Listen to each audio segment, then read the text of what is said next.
Yo, yo, yo, welcome back to another episode of On the Spot Sports. And before we get to our guest today, we have a big shout out for Living Sisu. Living Sisu is a platform and app that wants to give you all the tools to have success in your sport. Their main objective is to activate your lifestyle. So it's for active people. Enjoy discounts at companies like BioSteel, 30% off, Body Logics, the Goalie Guild, all his books are discounted. Roan, Lululemon for men, 20% off, online stretching programs with Eccentrics, 1 full month free. They got super silent massage guns, 20% off those. And it's a great quality. It's way less expensive than a Theragun, and it's great quality. So there's so many more discounts that you guys will need to just become a member to see. So they want to provide you with anything you need for success. So come join the community. I'm a part of it. A bunch of other athletes are a part of it. So it's free to join. It takes 20 seconds to get exclusive offers to your sport, and it's definitely worth it. So do us a huge favor and go sign up for Living Sisu's membership. It's free, takes 20 seconds. So go do it, and we'll see you there. Living Sisu is a great company. We know one of the co-founders, Zach Fricali. He's a great guy.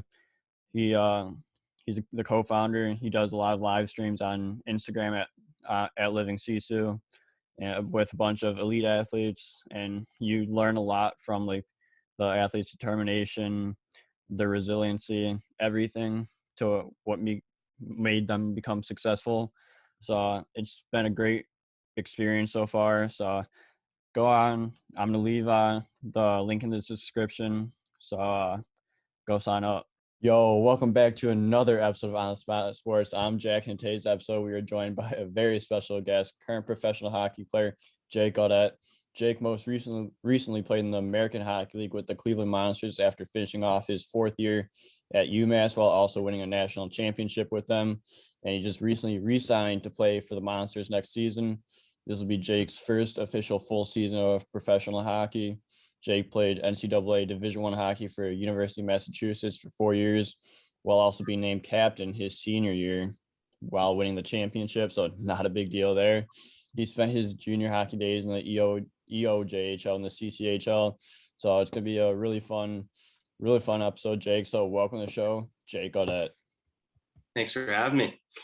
Yeah, no problem. It's gonna be a fun one. So how have you been? Like, let's just get right into it. Like, how have you been? Like, how's training going for you this summer, and how you feeling heading in your first year of pro hockey? Good. I'm excited. In comparison to normal years at UMass, you kind of go there for 6 weeks in the summer and train. So it's been nice to kind of have some freedom to be home, spend some time with my family, and train in Ottawa most of the summer. Because while we were at UMass last year, we didn't get to go home for Christmas, didn't get to home for any holidays. So we kind of left mid-August, and then we got to go home, whenever the season was done. And for me, that was, mid to the end of April, or mid end of May kind of sort of thing. But summer's been good, kind of standard, just training and skating, spending some time at the cottage, getting some fishing in. I'm actually we talked about it before, but I'm in Columbus right now, training and skating before rookie camp and training camp gets started. Yeah, that's awesome. So to start things off, can you give our viewers like a little background information on yourself, like when you started playing hockey, why you started, like what youth hockey was like for you growing up? Yeah, sure. It's kind of in comparison to some guys, I've definitely had an interesting path kind of through minor hockey, but I grew up in Ottawa. I think I skated. My dad had a backyard rink. So when I was probably 3, I was out there in skates. But yeah, an interesting kind of youth hockey journey. I kind of a late bloomer. I think I played 1 year minor Bantam AAA. Wasn't, very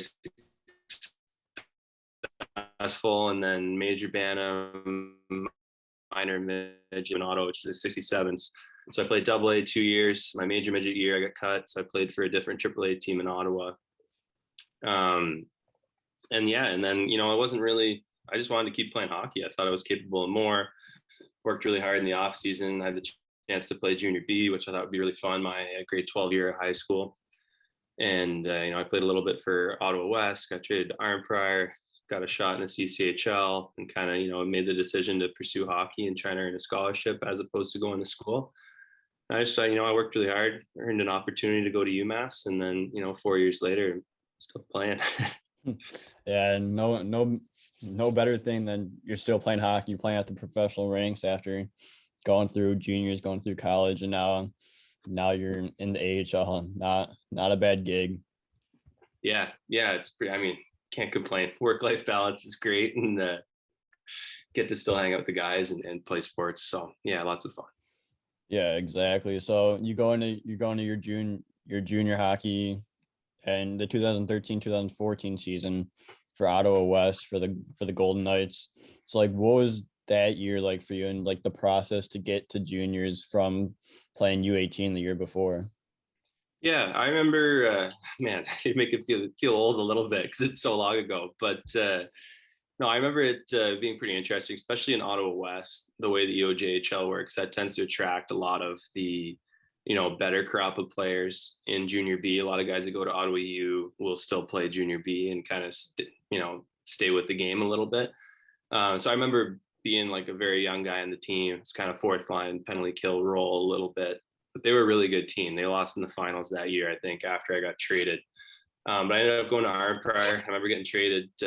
Found out actually on Facebook Messenger, sitting in class in high school, and just got a message from like a really old buddy that's like, "Welcome to the pack."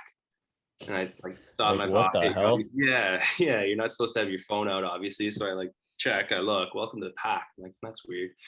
Then an hour later, I'm like, wait, he plays for the Packers.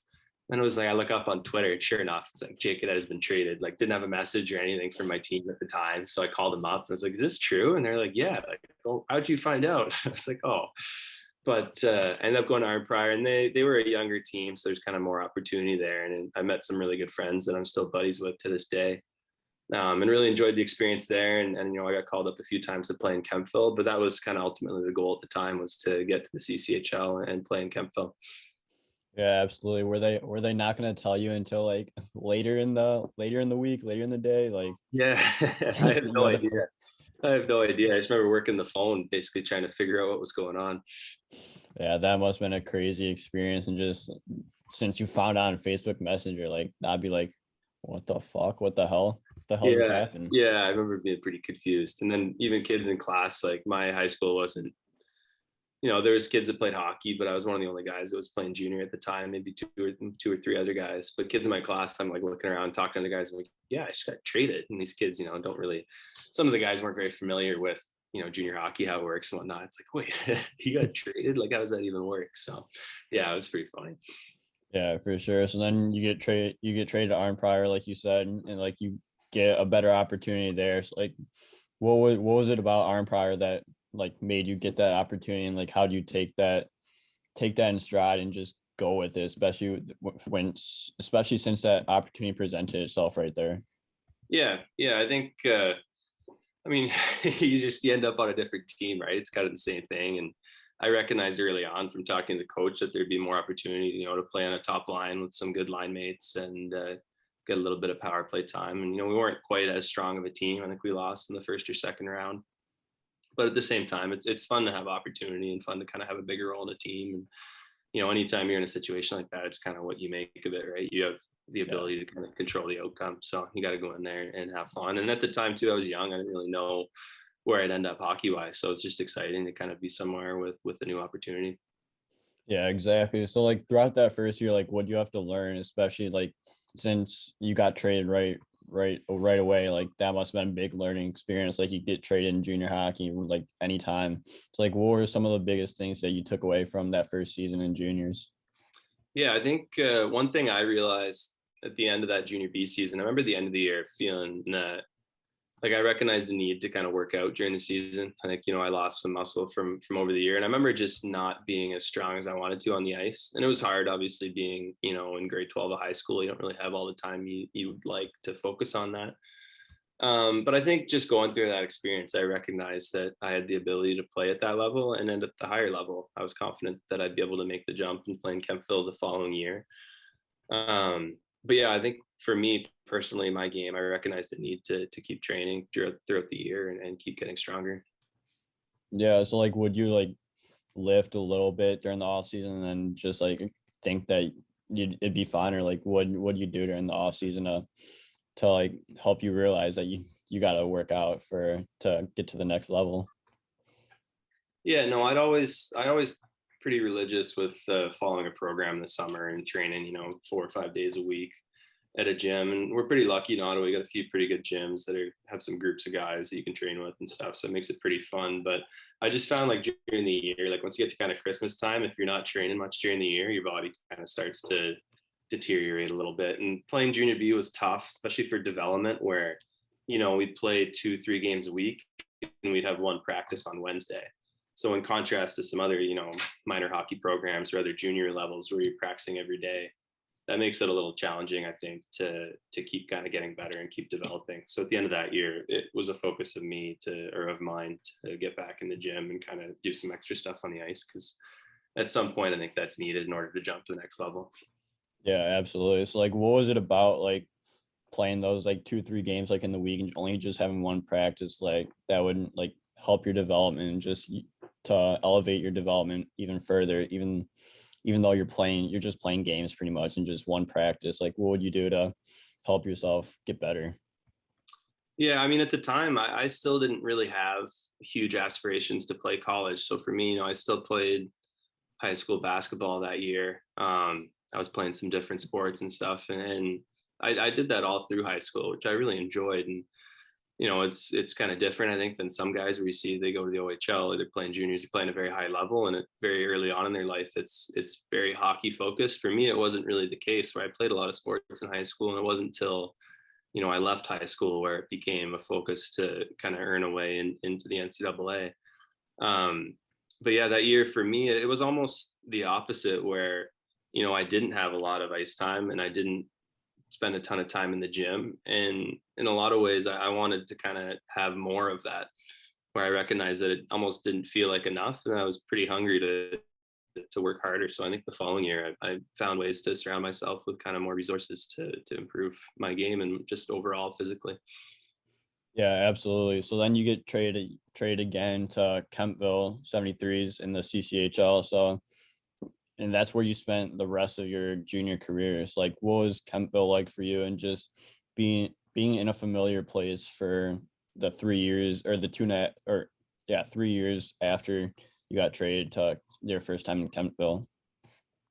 Yeah. So I actually got drafted to Kempville out of Double A. So then I played junior B, and then kind of the goal was always to end up in Kempville. But it was fun. I didn't really know anything else. Obviously, now you play with guys that play in the USHL and kind of different leagues all over the US and Canada even. But at the time, the goal for me was to play in Kempville, play in the CCHL, and just to keep improving. And it was a nice league. There's not a lot of travel. It's pretty simple. I think it's pretty high quality hockey. You don't see, as many Division I commits as you would in a USHL league, but you still have a pretty solid amount. And there's no travel, there's no overnight trips. I got to live at home the whole time. So I had a really positive experience in Kempville. And in a lot of ways, that's kind of where, I had the resources and the time to improve my game and to, pursue a Division I scholarship. And it was really nice, I think, just chatting with other people to have the ability to live at home and, you eat and you cook in the same kitchen, right? I was able to keep training at the gym I trained at in the summer. And I think that really helped my game. Yeah, the familiarity has probably helped a ton, especially being at home, like same gym, same, like you're in the kitchen with your family, like you're with your family, your friends, like that must have been really familiar and like really like de-stress you, especially like when things could get crazy, like you're just in a place where you belong, where you wish you were, and like it's just super soothing for you for sure. Yeah, absolutely. I mean, you just stay close to the kind of the support network, even being around my trainer all the time. Like, you train with them all summer, and to be in there during the year, it was, a huge support network for me, and someone to kind of keep an eye on where I was at physically and strength wise throughout the year too, which I found really helpful.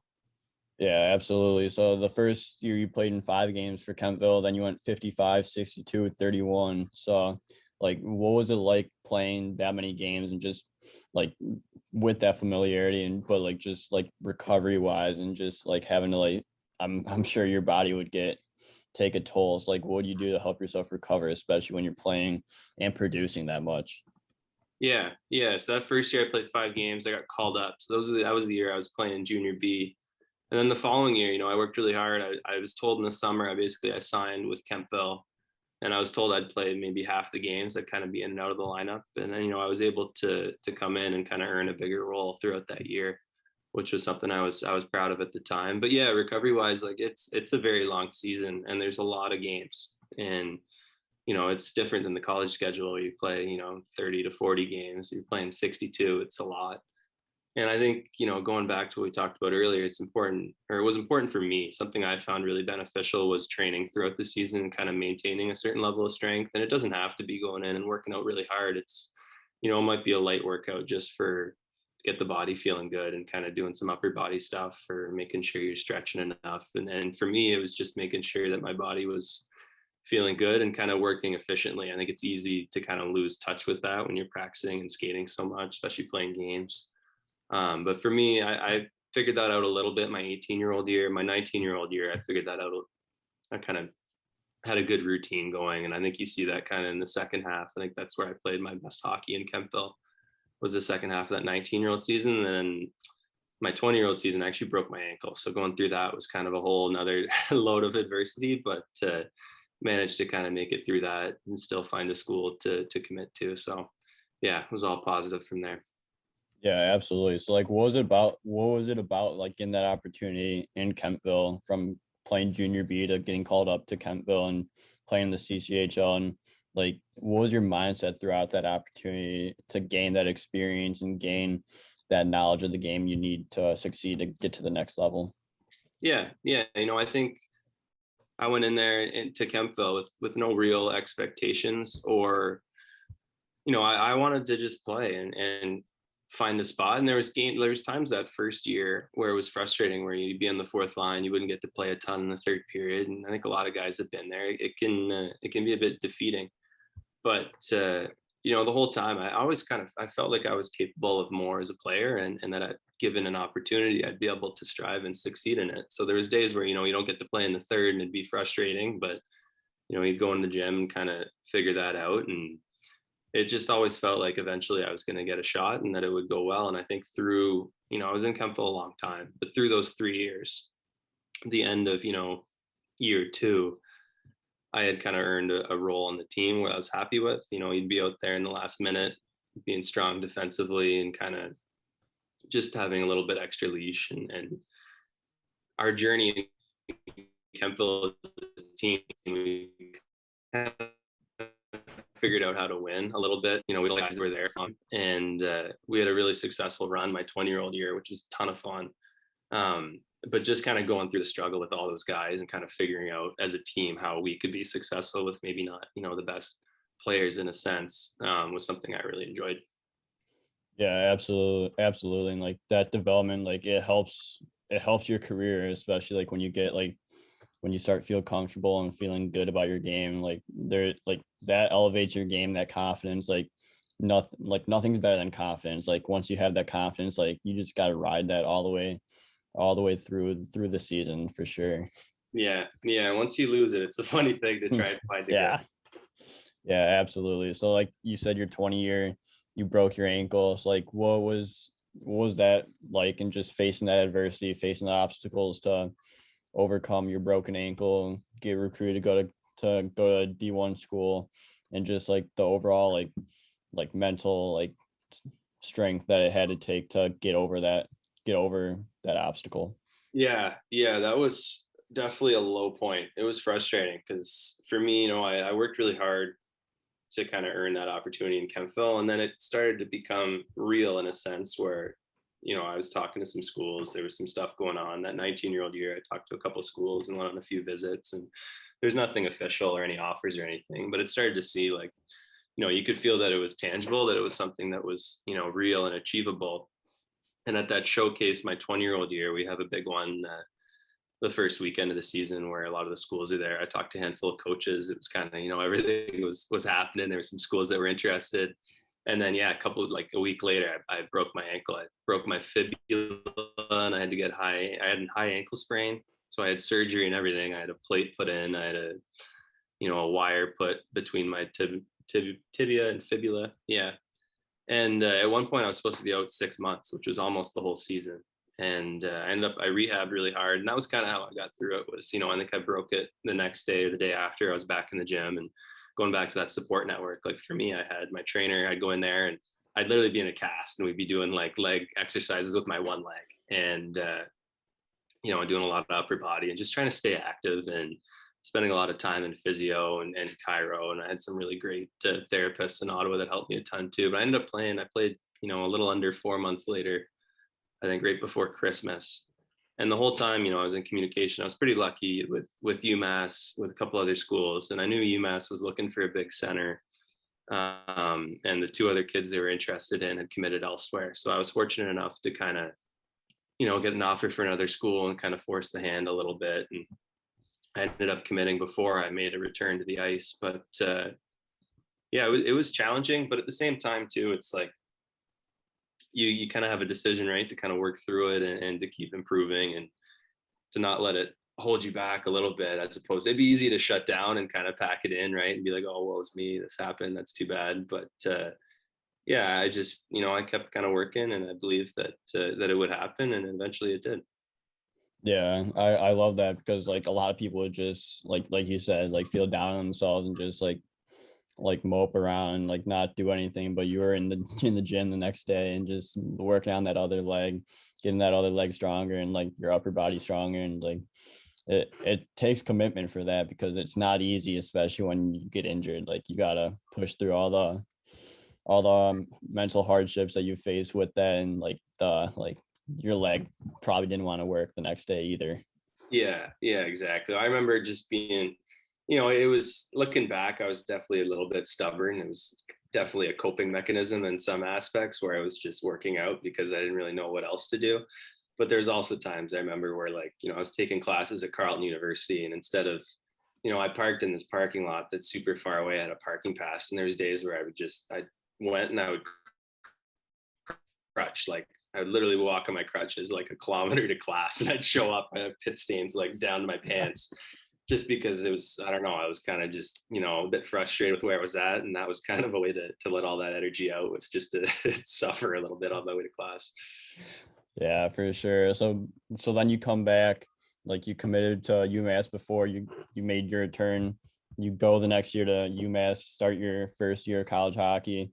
Like what was the process like to get that first year started, and then just like develop the program from like a good organization, then by the time you leave, like you're national champions?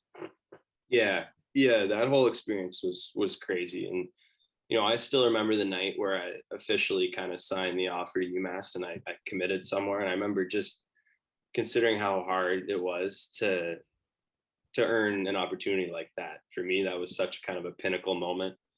And I didn't talk about it earlier, but a lot of, like, I was cold emailing some coaches. I did a lot of kind of database research, looking at where guys were committed, where and which teams were short centers and who needed spots, and kind of trying to reach out and do some of that. So I worked really hard for that opportunity, and then to get it was really, really exciting. And we we went to campus 6 weeks in July to train all the freshmen.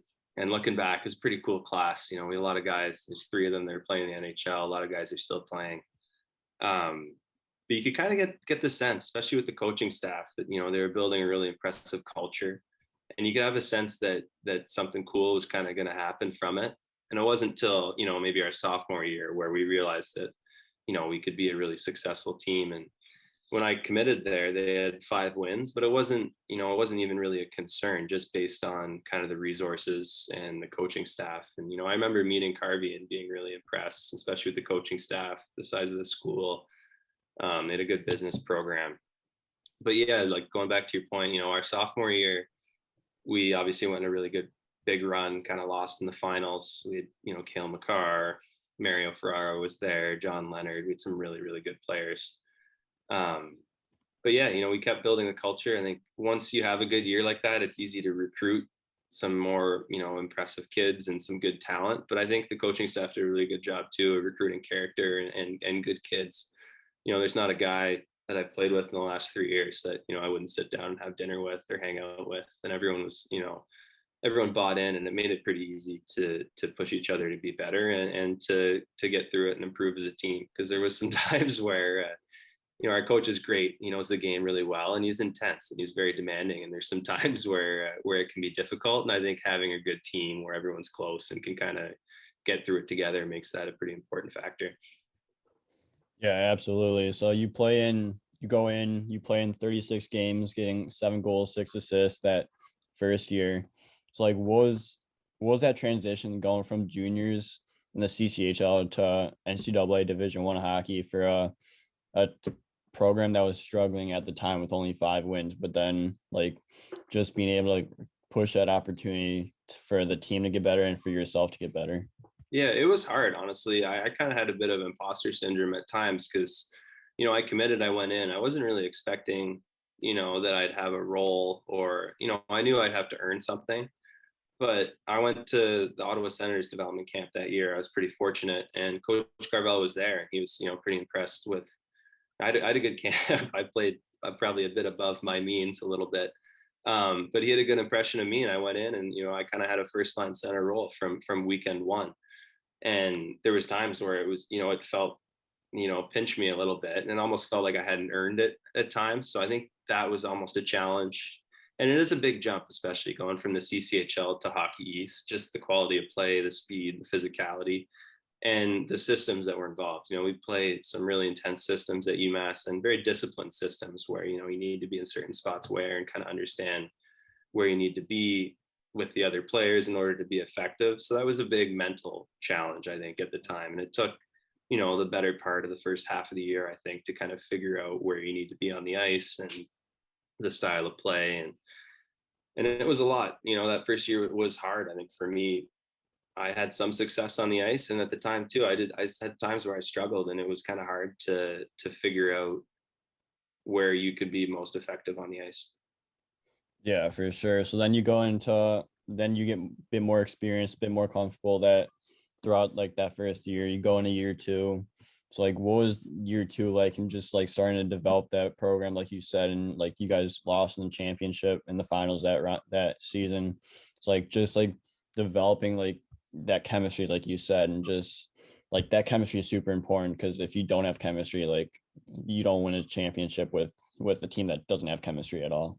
Yeah. The way it works too at UMass is cool. The dorms, we lived in the north apartments. So it's like four guys in single rooms and kind of a big common area. And we actually I think we had a hallway with 5 of those rooms. So it was like 20 guys all pretty close together. So that was a huge part of our team too, where you get home at night, you're walking around, you're hanging out in anyone's room. You're pretty much living with 19 other guys. Yeah, that's awesome. But yeah, that year, I remember we got into practice. I remember practicing in September, before the season started, and people asking me how the team would be, and be like, we are like crisp. We had some really, really good practices, and you kind of recognize early on that we had a pretty strong roster, and we kept winning. We won early in the season. I remember having games where we pull it out like last minute. I think we beat Providence twice with like a goal in the last minute, some big wins like that. And then it just kept happening. And all of a sudden we were ranked first in the country, I think, later on in that year before Christmas. And then we just kind of went on a run. And it was really fun too, because for a long time, UMass is a huge fan base, ton of students, huge fan base, and they'd been kind of starved a little bit for success. So when we started to win, you could feel kind of the community getting behind the team. And it was a really fun thing to be a part of, especially in the playoffs. When we started getting around in the tournament, people were going back at campus. It was a really exciting time. And it's something I won't forget because, obviously we went the whole way this year, but there was no fans involved. So it was kind of, it was good and bad, but it was fun even to be in Buffalo in the Frozen Four that year. It was really fun to have a ton of people drove out. There was a ton of UMass fans there. It was almost like a home game, I think, in some sense. But that was kind of the coolest part of that whole journey, was to feel the support of the fans and the community and kind of just, have some success as a team. It was confirming for, all the work that we put in to kind of end up on that stage. Yeah, absolutely. So like how important was it to gain that experience, like going to the finals, going to the playoffs? Because playoff hockey is like a different breed. Like everything gets more intense. Like things start to get like actually matter during that time. So like how important was that experience for you to help you guys push and get to the finals and the national championships this year? It was, yeah, like it's hard to even describe how important it is. And I think we noticed that playing Duluth in 2019 because they had been there the year before and won. And I think, going through the experience this year where we had been there before, we were kind of comfortable. You get to that stage, the margin between both teams is pretty slim, especially in a single game. So I think having the experience and the comfort, and the ability to step into that stage without really the nerves and the jitters and kind of the a little bit less excitement almost too. Getting there in 2019 was really exciting, and that was almost the championship for us in itself, was just getting there, especially winning 5 games 2 years before. This year we got there and it was, we knew it didn't really matter unless you won that game. And we recognized kind of that, it was the last chance for a lot of us to have that opportunity. And leaving in 2019, you're not really sure if you're going to get back to that stage. So it was disappointing. But yeah, to get back there after, all the work a lot of us had put in for 4 years, and to kind of seal the deal in Pittsburgh was really, really special. It's the last time I'll wear the UMass jersey on the ice, and it was holding the national championship trophy. Yeah, no better feeling than that. You leave the school with a national championship. Like there is nothing you can do that's better than that. No, it was really cool. And just the town of Amherst, like, I said in 2019 that the community got behind the team. This year, obviously, the community was behind the team as well, but it was difficult too, because, we were playing with no fans. We got to the regionals in Bridgeport. There was maybe, a couple hundred fans. We all had 2 tickets each. My sister was actually able to come, which was cool. And then Pittsburgh, there was, I think maybe 4,000 fans. There wasn't a ton. It felt like a lot, but coming back to Amherst after we won, there was, people were, pulled over on the side of the road honking. We did a big parade on campus. That was, that's one of the memories I think I'll remember for a long, long time, because that was pretty special. Just going from no fans to kind of that, and seeing how many people were invested in the team and the game, and how much kind of joy we brought to the fan base was pretty special. Yeah, that's unreal. So then you go into your 3rd year, which that's like the COVID year where like COVID came into play. So like, what was that year? Must have been interesting, and just like, especially from like the start of the season when you're playing a normal season, then by the end and like by like playoff time, like the season just gets shut down like that. Like what was that all like, and just like the events that led up to all of that? Yeah, it was hard. That year was challenging for me. I hurt my lower back. So I went from kind of being, a big role player in our run to not really being able to play at a super high level. And it was frustrating because you go from one high to kind of a low. And then, I went from being the go-to guy in the locker room to all of a sudden coaches, pretty hard on you because you're not performing like you did the year before. And, there's a lot of things being questioned. What are you doing off the ice? Is there distractions? And, it was a big whirlwind to kind of go through that. And it was even more frustrating to kind of come out the other side and rehab and get healthy and start to be effective on the ice. And then, I think I had 1 or 2 games where I was pretty happy with. And then, yeah, the season got shut down, and it was hard. You go from kind of pursuing a goal in the playoffs for so long to all of a sudden, you're home in April, or, you're home in March, which for a lot of us never happened, especially with junior hockey. And, yeah, it was challenging because all of a sudden, you go from playing all the time, you're surrounded by all the guys, and then you're home and you're on your own, and you don't really know what's going to happen. So that was a frustrating year, and I felt really bad. For a lot of us, it was okay. We knew we were coming back, but for the seniors that kind of lost out on their final year, it's pretty sad for them, considering all the work that they had put in. Nico Hildenbrand, Jake McLaughlin, Jack Suter, all those guys. They yeah, I think they kind of lost out big time. And I think, you look at a guy like John Leonard, like I think if we had a playoff run, he would have been a shoo-in for the Hobie Baker that year. But yeah, you kind of don't get a chance to play in the playoffs, and that's it. Yeah, for sure. It makes you not take the game for granted, because like anything could happen, right? Then like the next day, like you guys were probably planning on having a game or a practice, and then the next day, like season shut down. Like it makes you realize that like you got to take the most of when you can get on the ice and when you can play the game. Like just go out there and have fun, because you can't take it for granted. For sure. And I think it made me appreciate just how lucky you are, especially at college, to be on a team with some great guys and people that you really enjoy going to the rink and hanging out with. And I think it was, as frustrating it was also a good perspective to kind of come in the following year and to help kind of lead the team and make sure that we were all close together. And I think for a lot of us, the next year we were just fortunate to be able to play. So I know I had a lot of buddies from Ottawa that played major junior back home this year that didn't even get to have a season. So we were pretty fortunate to get to play, and that was something we all kind of appreciated this year. Yeah, absolutely. So let's get on to this year. Like we already talked about it a bunch, but like you enter your senior year last year in college hockey and then played 28 games, getting 5 goals, 8 assists, 13 points, winning a national championship.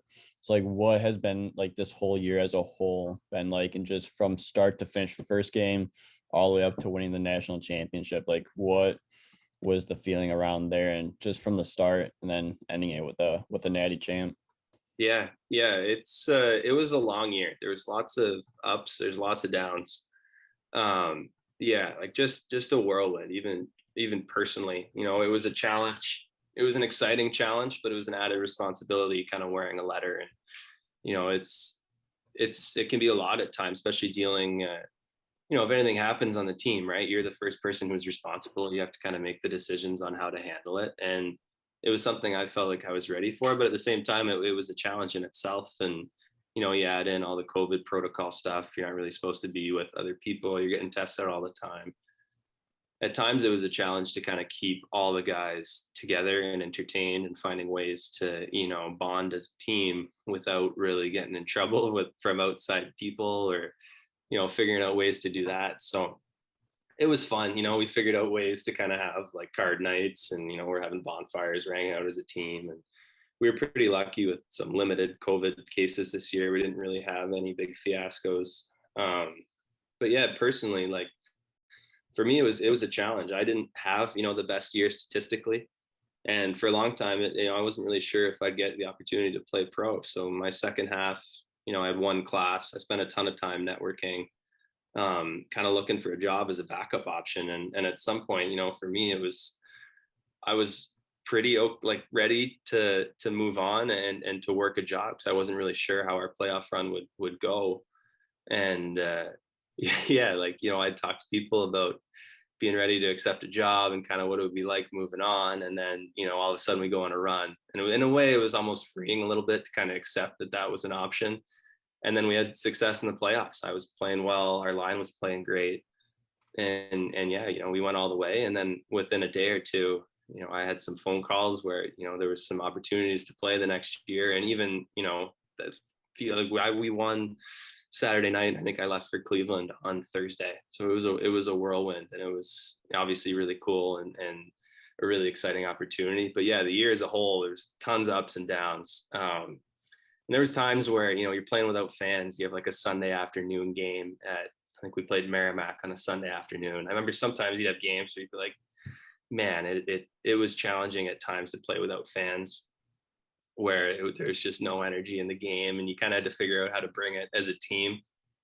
But yeah, we've obviously talked about it already a little bit, but even winning, we won our conference championship at home. That was pretty special. It was the first time our team had done that. And then to kind of repeat it and be the first team at UMass to win a national championship was pretty special. We had a ton of fun. It was thoroughly enjoyed. Oh yeah, I would imagine. So like, what was it like when that clock hit 0? Like your national champions. Like I could only imagine the after party and all that, and just it's like what was the feeling like in the room and just in the arena as a whole, and just from that national championship game. Yeah, well, that whole game, like it almost felt like it was destiny in some sense. St. Cloud's a really good team. And if you look back, you watch that first period, they really poured it on the first 10 minutes. Like they hit a couple posts. We got kind of lucky, and it just felt like every bounce we got, we scored. We ended up with a 2-on-0, which you don't see very often for the first goal. And then, I felt like we blanked, and all of a sudden, we're up 4-1 in the third. And just the way we played defensively, we were pretty confident, that we're not going to give up 3. And, you could feel like it was going to happen. And we kind of gripped it as a team. I know Carvey's talked about it on a few other podcasts, but with I think a minute left, he brought us all together and basically was like, look around, like you guys are national champions. I'm proud of you guys. And, we'll never be together like this again as a team. And looking back, you don't really appreciate it at the time, but that's just, to me, that was a really special moment because once, we won, it was chaos. There's a lot of celebrations, and in a lot of ways he was right. That was the last time we'll be really close as a team and as a group because, we won, and then guys are signing, guys are leaving. And there's other things going on. So, we were really close as a team, and it's sad in some senses, right? Like we were so close and so successful as a group, and it's such an exciting time. But a lot of guys, I'm sure you talk to them, you wish you could go back and almost spend more time that night together as a big group. Yeah, absolutely. So does the time go by fast when you're up 4-1, or is it just like it's like the clock's not even moving at that time? Yeah, it's kind of both in some senses. Like it's going by, but at the same time, it's just ticking away. And you almost wish you could just chip the puck out and call it and just start celebrating with 2 or 3 minutes left. But I remember the minute left telling Carvey, like I came off, I think I had like a 15-second shift because there was like 2 minutes left, and I wanted to be on the ice for the last minute. So he put Oliver Chow, Philip Lagunov, and I on the ice. I think a couple of the other older guys. We'd been there through the 4 years, so it was pretty special to be on the ice with them. I think, we did. I don't know if we touched the puck in that last minute. St. Cloud was kind of buzzing around. Someone had a breakaway, I think.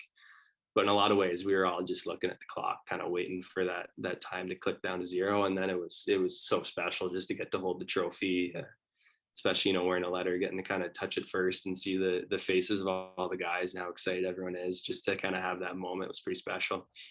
Yeah, for sure. So you're the captain of that team. You're holding the trophy. Like what's going through your head and everything that you all just battled throughout the playoffs, throughout the season, like just to touch that trophy. Like what was the feeling like? Yeah, it's just like surreal. It's hard to really even describe. Like it's so exciting, but at the same time, it's hard to even wrap your head around. Just I know how much work the coaching staff, everyone at UMass has put in to kind of turning the program around. You look 5 years ago, I don't think anyone would ever guess we'd be on that stage or even close to that stage. Even in the tournament would have been a success.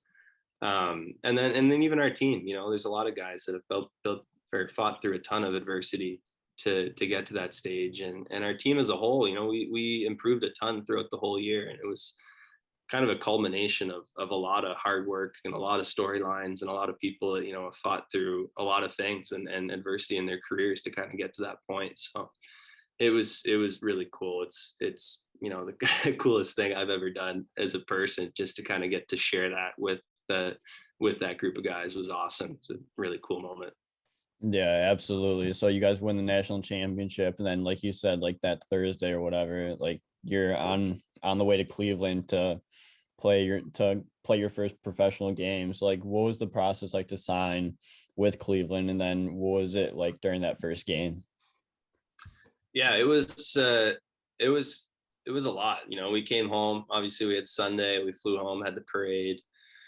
There's some celebrations Monday and Tuesday, and then Wednesday, you kind of figure out, all right, I might be leaving tomorrow or Friday. And so I think Carson Gasevich and we actually went and hopped on the ice, and, we're getting calls, kind of figuring out where we're going to end up. So it was an exciting time. But at the same time too, you're like, oh my God, I got to, still play hockey. So I can't completely write it off yet. But it was sad, for me. It was pretty much graduation. I knew when I'd come back, no one would really be there. So it was hard to say goodbye to everyone because it's a place, I spent a lot of time and spent 4 great years there with some really good people. So it was hard to say goodbye and pack up. But at the same time too, it was a really exciting opportunity. I got to Cleveland. It was a bit weird, I had a 3-day quarantine when I got there. So it was pretty much just hanging out in the hotel, seeing Snapchat stories, all the guys back at school kind of ripping it up still. But yeah, the next week I had my first practice Monday. We were playing Grand Rapids on a Tuesday. I had a really great meeting with the coach, Mike Eves, kind of just getting to know him. And the plan was to have me skate Tuesday to kind of get the legs going again, and then play Wednesday. And then I guess some guys got shuffled around. I got the call basically right after that when I got home. It was I'd be playing Tuesday. So yeah, it was a whirlwind. Hopped in the first game Tuesday. I played on a line with one of the, like, probably the toughest guy in the AHL, Brett Gallant. And I think first or second shift, the D-man on Grand Rapids, McElrath, big D-man, crushed my winger. And then all of a sudden him and Gallant are fighting center ice. So it was like, to go from college to that was a bit eye-opening. But yeah, no, it was a good transition. Everyone in Cleveland was really friendly. It's great staff, great group of guys. So yeah, it was a good fit, and it was a month there that I really enjoyed. And I think it was a great experience too, going into this year, kind of just knowing that what it's going to be like at that level, and kind of getting used to it. Yeah, those are two big guys going at each other. And like, would you say that like that was your first moment where you're like, yeah, like I'm here and I'm in the AHL right now? Yeah, you're definitely a long way from college when you're watching that at center ice. But yeah, no, having the fighting aspect's different, and I think having people who have made a career out of it, it's something you really respect as a teammate. It says a lot about the person, and it's not an easy way to play the game by any means. But you have a ton of respect for those guys that are willing to kind of step up and throw down in support of their teammates. Yeah, absolutely. It's like what were those other 8 games like, and just spending the month in Cleveland before the end of the season and just getting that experience and like that game time that game time, even though it was like only 9 games, but like going into the next season, like you must be feeling pretty good about like how it's gonna go. Yeah, I think so. And it's an adjustment, especially from college. College, you're there for a long time. The coaching staff has a lot of control. Um, and then going to pro, you have a lot of freedom. There's not a lot that's asked of you other than performing on the ice. And even in pregame warmup, you're there 2 hours before. It's completely up to you what you want to do. Stretching wise, there's an optional kind of group warm up, but you can do your own thing. And for me, I've always been a pretty disciplined guy, but that was something I enjoyed, because for the first time in a long time, you could do what you kind of really wanted to, what made you feel good, and you could focus on yourself as opposed to kind of being a collective team. So it was different. I don't know if it was better or worse, but it was refreshing, I think, to kind of play in a bit more of a low stress environment and kind of have some focus on kind of your own game and what you want to do. And just the game as a whole was an adjustment, because you play in UMass with a specific structure, 1-3-1 specific forecheck for a long time, and you come to a different level and it's not quite as systematic. So you need to figure out spatially, like where you need to be as a center in the neutral zone, where you need to be on the forecheck in order to be effective when there isn't a specific place that you need to be. Yeah, absolutely. So coming into this season, like what are you most excited for about coming back to Cleveland, and like some of like your expectations going in for next year? Yeah, no, I'm just really excited to play pro for a full season. I think I've worked really hard in the off season. I have some confidence in my game from being there last year. I'm just excited to kind of get started and have that opportunity to kind of build a reputation again, or just to earn more ice time and try and earn a bigger role and be an effective player at this level. I've never been focused on a higher level in my whole career. It's been just kind of being an effective player where you are, and trying to improve. And that's kind of the mentality that I'll bring this year, and see what happens. Pretty Yeah, grateful I'm still getting to play. yeah, So just kind of take it as long as you can, and enjoy the moment. yeah, absolutely. You gotta just enjoy the moments that you're there and just take it all in, because hockey's not going to last forever, and like you get that experience now, and like you just got to take it and roll with it until you retire. Yeah, for sure. You can work a desk job somewhere, but you can't always play pro. So yeah, Exactly. definitely going to enjoy it as long as I can, and yeah, see where it takes me. Yeah, exactly. So this season, like right now, like we talked earlier, you're in Columbus right now, going to camp, going to the rookie camp soon coming up. So like, what how excited are you for the going to the Blue Jackets camp and the rookie camp, and just being able to play with some of these guys that are at the AHL, NHL level? Yeah, it's exciting, especially just to kind of use it as a measuring stick too. I was here last week skating. Some of the NHL guys are around, so it's fun just to you get out there, you train, you skate with them, just to kind of be around guys at that level, see what they do, for a pregame routine, what they're doing strength wise or stretching wise, just stuff like that. It's exciting to kind of be surrounded by those guys. And, it's always been the very far off in the distance dream is to be at that level. So it's fun just to get the opportunity to come to camp and see what it's like and get that experience. I think something that I'm really excited for. Yeah, absolutely. I love that. And Jake, I have a few more questions for you before we wrap things up here. So, do you have any tips for players looking to get to that next level?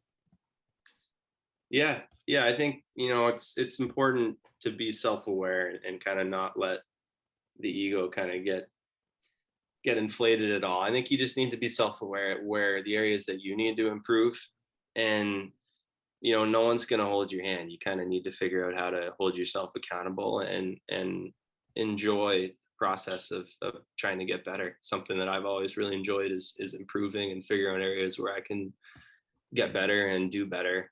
And I think you just focus on being present in the moment where you are. You can't get too frustrated if things aren't going your way, and at the end of the day, if you focus on improving and you're able to do that, things kind of compound and you'll be able to move on to the next level, I think.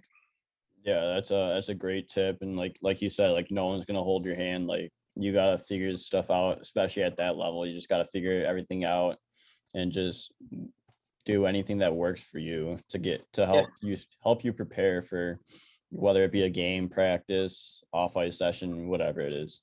yeah, and you got to find people too, I think, that'll hold you accountable and that have the resources to help you improve too. Like we've talked about, I had a great trainer that had a huge influence on my career and my development, and helping me understand how I could get better physically. And I had the same thing with the skills coach, physiotherapist, all those people. It's important to kind of surround yourself and recognize where those relationships are that have a positive effect on you as a person, and use those as much as you can.